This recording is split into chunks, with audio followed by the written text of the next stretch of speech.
जय हिंद मित्रांनो, नमस्ते. तर बघा, काल राज्यसेवेचा पेपर झाला. पेपर फर्स्ट, पेपर सेकंड सगळ्यांना छान गेला असेल असं मी कन्सिडर करतो.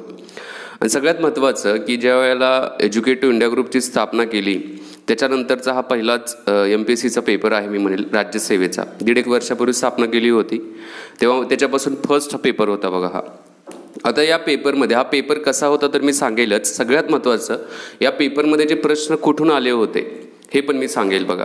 आणि हे प्रश्न जे आलेले आहेत याच्यातून तुम्हाला एक भविष्यामध्ये राज्यसेवेचा अभ्यास करताना एक अंदाज कसा पाहिजे आपला, तर तो पण मी आपल्याला सांगण्याचा प्रयत्न करेल बघा. पेपर जो होता तो मध्यम लेवलचा होता. त्याच्यामध्ये काही फॅक्च्युअल डेटा होता. जोड्या लावायला तर खूप प्रश्न विचारलेले, पण जोड्या लावायचे प्रश्न पण सुटू शकत होते. तुम्हाला जर एका ऑप्शनचं उत्तर माहिती असेल जोड्या लावायचं तर तुम्ही सोडवू शकत होता. बाकी थोड्या फॅक्ट्स होत्या बघा. तुम्ही जर याच्यामध्ये इतिहासामध्ये गेल्या तर फॅक्ट्स होत्या. शहाजहानच्या कार्यकाळामधला काहीतरी प्रश्न असेल किंवा काय, तर ह्या ज्या फॅक्ट्स आहेत बाबांनो, हे प्रश्न कुठून आले त्याच्यासाठी पहिल्यांदा मी तुम्हाला 4 मुद्दे सजेस्ट करेल की इथून पुढे अभ्यास करत असताना या 4 अजिबात स्किप करायचं नाहीये. पहिला मुद्दा जो आहे पहिला सांगेल मी तो आहे पाठीमागच्या प्रश्नपत्रिका. मी नेहमीच सांगत आलो तुम्हाला की पाठीमागच्या ज्या प्रश्नपत्रिका आहेत त्या पाठीमागच्या प्रश्नपत्रिका अजिबात स्किप करू नका. प्रत्येक प्रश्न जो आहे, भले एका प्रश्नाला तुम्हाला तास लागून दे, पण तो प्रश्न असा का विचारला होता, त्या प्रश्नाचे ऑप्शन असे का होते, असा तुम्ही प्रॉपरली डिटेल स्टडी करणं गरजेचं होतं. कारण त्या बेसिसवरतीच बघा प्रश्न आलेले होते. तुम्ही जर GSच्या बाबतीमध्ये, मी आता फक्त GSच्या बाबतीमध्येच बोलेल, नेक्स्ट व्हिडिओ आहे ती CSATच्या बाबतीमध्ये मी सांगेल. तर GSच्या बाबतीमध्ये थोडं बघितलं तर इतिहासामधून जे प्रश्न येतात, मी मुघल घराण्यावरती प्रश्न येतात, मी मुघल घराण्यावरती पण काही व्हिडिओज यूट्यूबवरती शेअर केलेल्या होत्या. त्याचबरोबर मी संयुक्त पूर्व परीक्षाची जी काही बॅच लॉन्च केलेली आहे त्या बॅचमध्ये पण मी काही मुघल घराण्यातील जे काही एक घराणंच एकत्रित करून त्या व्हिडिओज शेअर केलेल्या होत्या. त्या बॅचमध्ये कोर्स जो लॉन्च केला आहे त्याच्यामध्ये केलेले आहेत. एज्युकेटिव्ह इंडिया ग्रुपच्या मोबाईल ॲप्लिकेशनवरती अजून पण तो कोर्स आहे. आणि महत्त्वाचं त्या कोर्समधून जे आत्तापर्यंत मी शिकवलं ना त्याच्यातील नियर अबाउट 25 एक प्रश्न फसलेले आहेत. म्हणजे मी असंच बोलत नाही, त्या कोर्समध्ये गेला, त्या व्हिडिओ बघितल्या ना तर तुमच्या लक्षात येईल की खरंच व्हिडिओमधून त्या प्रश्न आलेले आहेत. बरं, व्हिडिओ 30-40 मिनिटाचे आहे, असो डिपेंड आहे तुमच्यावरती ते.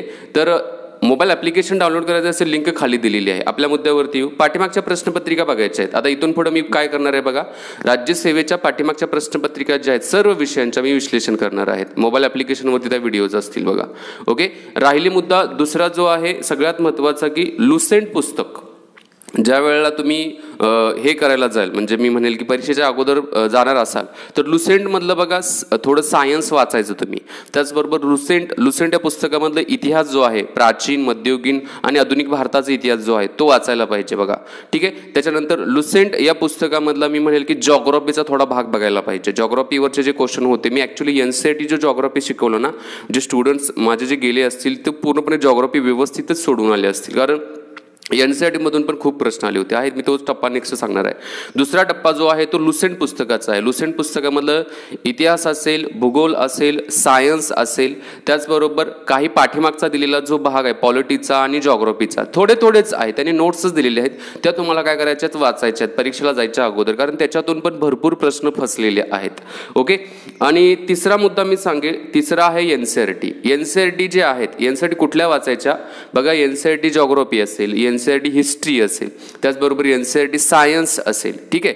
या 3 NCERT आपला जो काही पॉलिटीचा जो भाग आहे त्याच्यामध्ये 6वी ते 12वी पर्यंतच्या NCERT, आता त्या पण व्यवस्थित वाचणं गरजेचं आहे. ॲक्च्युली मी त्याच्यावरती 6वी ते 12वी पर्यंतच्या NCERTचा कोर्सच मी लॉन्च केलेला होता बघा, परवाच लॉन्च केलेला होता. काही प्रश्न त्याच्यातून फसलेले आहेत. जॉग्राफी जो आहे NCERTचा त्याच्यातून भयंकर प्रश्न फसत आहेत. खूप प्रश्न त्याच्यामधून आलेले आहेत, आत्ता पण आलेले आहेत आणि भविष्यामध्ये पण येणार आहे. त्यामुळे आपण काय करायचं तुम्ही सर्वांनी की NCERT अजिबात स्किप करायचे नाहीत. लुसेंट पुस्तकाचे रिव्हिजन करून वाचून जायचं आहे. तिसरं जे सांगलेलं प्रश्नपत्रिका बघायचे आहे. सगळ्यात महत्त्वाचं चौथं, एज्युकेटिव्ह इंडिया ग्रुपचं जे यूट्यूब चॅनल आहे, या यूट्यूब चॅनलवरती मी ज्या 700+ व्हिडिओ आहेत ना, 1.5 वर्षापासून घेतलेले आहेत. एवढे प्रश्न त्याच्यातून आलेले आहेत. म्हणजे ज्यावेळी मी प्रश्नपत्रिका बघितली पेपर फर्स्टची त्यावेळी माझ्या लक्षात आलं, यार ज्या स्टुडंटनी एज्युकेटिव्ह इंडिया ग्रुपला मागच्या 1.5 वर्षामध्ये जे प्रॉपरली फॉलो केलं असेल ना त्याला हे प्रश्न बरोबर सोडवता येणार आहेत. मग तो इतिहासातला प्रश्न असून दे, तो राज्यशास्त्रातला प्रश्न असून दे, तो इकॉनॉमिक्समधला प्रश्न असून दे, किंवा जे काही करंट अफेअर घेतलं होतं, योजना घेतलेल्या होत्या, एवढे प्रश्न त्याच्यातून फसलेले आहेत. आता हे तुम्हाला मी जर असं वाटतं की मी खोटं बोलत असेल तर तुम्ही या व्हिडिओज बघा, खूप दिवसापासूनच्या व्हिडिओज आहेत. व्हिडिओ बघितल्यानंतर तुमच्या लक्षात येईल की यार खरोच त्यातून प्रश्न फसलेले आहेत. सो एज्युकेटिव्ह इंडिया ग्रुपची इथून पुढची पण कुठलीही परीक्षा असेल ना, तर या पाठीमागच्या सर्व व्हिडिओ बघा, अजिबात त्यांना स्किप करू नका. ओके, म्हणजे आपल्याला बेसिक गोष्टी कळल्या की पाठीमागच्या प्रश्नपत्रिका बघायच्या आहेत, लुसेंट बघायचं आहे, एनसीईआरटीज बघायचे आहेत. म्हणजे जॉग्राफीचं एनसीईआरटी घेतलं तर 6वी ते 12वी पर्यंत जॉग्राफीचं एनसीईआरटी तुमचं व्यवस्थित झालं पाहिजे.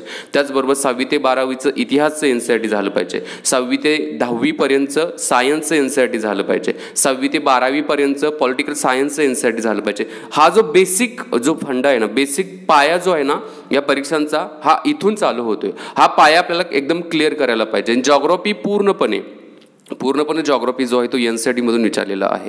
एक पण त्याचा आता काही जे होतं महाराष्ट्रा संदर्भातला एक जॉग्राफीचे क्वेश्चन नंदुरबारच्या बाबतीमध्ये विचारलं होतं. ॲक्च्युली त्याच्यावरती मी जे कोर्स लॉन्च केलेलं आहे बघा, संयुक्त पूर्व परीक्षेचा, त्याच्यामध्ये मी ऑलरेडी ते शिकवलेलं आहे. 25 लेक्चर जॉग्राफीचे घेतलेले आहेत.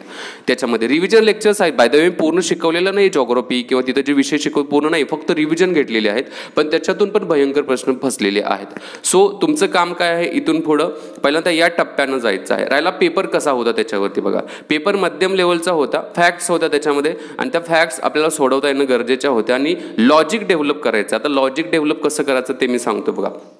पाठीमागच्या प्रश्नपत्रिका तुम्ही बघितल्या तर पाठीमागच्या प्रश्नपत्रिका बघितल्यानंतर तुमच्या लक्षात येईल बघा की बाबांनो हा प्रश्न असा विचारला. उदाहरणार्थ बघा, मी आत्ताच CICच्या बाबतीमध्ये, चीफ इन्फॉर्मेशन कमिशनरच्या बाबतीमध्ये लेक्चर घेतलं होतं, यूट्यूबला पण अपलोड केलेलं होतं. आता ती व्हिडिओ तुम्ही बघितली असेल तर त्याच्याला डायरेक्टली क्वेश्चन इथे विचारलेला होता, बरोबर. म्हणजे पॉलिटिक्सच्या बाबतीमध्ये तुम्ही काय डाऊटच नाही, जे शिकवलं होतं त्याच्यातलाच विचारलेलं होता. मग तुम्ही काय करायचं आहे की प्रश्न वाचला किंवा एखादा मुद्दा वाचला असेल पुस्तकातला, आणि तो मुद्दा वाचल्यानंतर तुम्हाला काय करायचं की बाबा ह्याच्यावरती प्रश्न कसा विचारला जाऊ शकतो, किंवा काही तुम्ही टेस्ट सिरीज सोडवली असेल तर टेस्ट सिरीजच्या बेसिसवरती हा प्रश्न समजा असा विचारलेला आहे. समजा या प्रश्नातील या ऑप्शनमधून म्हणजेच लिथोस्फिअरवरती प्रश्न विचार. लिथोस्फिअर म्हणजे काय, जमिनीच्या संदर्भात आहे, आणि हे शिकवलेलं आहे, तुम्ही वाचलेलं पण असं. याच्यामध्ये काय असं मोठं रॉकेट सायन्स वगैरे असा काही प्रकार नाही आहे. मग हे जर तुम्हाला माहिती असेल तर याच्यावरती थोडं लॉजिक डेव्हलप करायचं, म्हणजे चिंतन करणं म्हणतो ना, चिंतन करायचं. ज्यावेळी तुम्ही चिंतन करता ना त्यावेळेला तुमचं इंटरलिंकिंग होत जातं. जो पॉईंट्स तुम्हाला परीक्षेच्या दृष्टिकोनातून इम्पॉर्टंट वाटतं त्याचं इंटरलिंकिंग होतं, आणि हे इंटरलिंकिंग कधी कधी तुम्हाला प्रश्नाच्या उत्तराच्या जवळ घेऊन जातं. सो आपल्याला काय करायचं, इथून पुढं लॉजिक डेव्हलप करायचं आहे. लॉजिक असेल म्हणजे एलिमिनेशन टेक्निक्स तयार करायच्या आहेत, आणि यासाठी पाहिजे प्रॅक्टिस. मॅक्सिमम क्वेश्चन सॉल्व्ह तर करायचेच आहेत, पण पाठीमागच्या प्रश्नपत्रिका अजिबात स्किप करायच्या नाहीत. म्हणजे एक 1 to 1 ऑप्शन जो आहे असा डिस्क्रिप्टिव्हली तुम्ही बघायचा इथून पुढं की त्याच्यातून प्रश्न येईल याचे चान्सेस 100% असले पाहिजेत. म्हणजे मी म्हणलो की समजा महात्मा फुले यांच्यावरती दिलेला मुद्दा असेल तर अख्खे महात्मा फुले जे आहेत जन्मापासून त्यांच्या निधनापर्यंत सर्व महात्मा फुले यांची माहिती काढायची, एकदम डिटेलमध्ये माहिती काढायची. प्रश्न काय चुकतो तुमचा महात्मा फुले यांच्यावरती आल्यानंतर, आणि अशा ज्या मुद्द्यांना तुम्हाला काय करायचा, हात घालायचा आहे. अशा प्रकारेच तुम्ही काय करू शकता, एक प्रॉपर स्ट्रॅटेजीने पुढे जाऊ शकता. म्हणजे इथून पुढचा अभ्यासाचा तुमचा फंडा असा असला पाहिजे की या चारही गोष्टी आणि नंतर रेफरन्स बुक असतील, आणि रेफरन्स बुक पण ते मोजकीच असावी, जास्त रेफरन्स बुक नसावी. आता प्रश्नपत्रिका एक आढावा जो आहे प्रश्नपत्रिकेचा, वाटल्यास त्याच्यामध्ये बघा पूर्णपणे विशिष्ट पद्धतीने विश्लेषण मी प्रश्नपत्रिकेचं तर करेनच.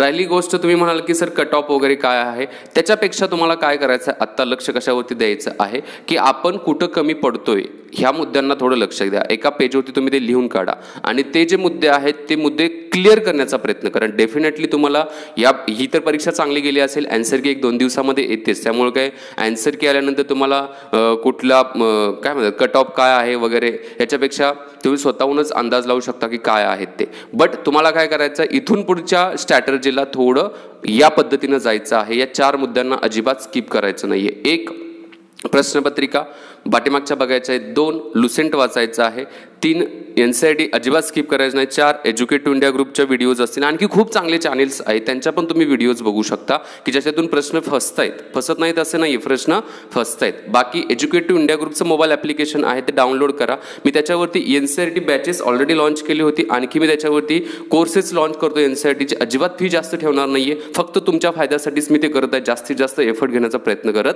आहे. ठीक आहे मित्रांनो, ॲनालिसिस जे आहे ते आपण काय करू, हळूहळू बघत जाऊ. ॲनालिसिसमधला एक मुद्दा समजून घेऊ आणि कशा प्रकारे प्रश्न विचारले गेलेले आहेत, कशा प्रकारे भविष्यामध्ये विचारले जाऊ शकतात याचा पण एक क्लिअर कट जो स्टडी आहे ना आपण त्या ॲनालिसिसमध्ये करू. मी तर थांबतो आणि थोडं एन्जॉय करा 1-2 दिवस आणि नंतर पुन्हा एकदा अभ्यासाला लागा. फक्त अभ्यास अजिबात स्किप करू नका. जय हिंद मित्रांनो.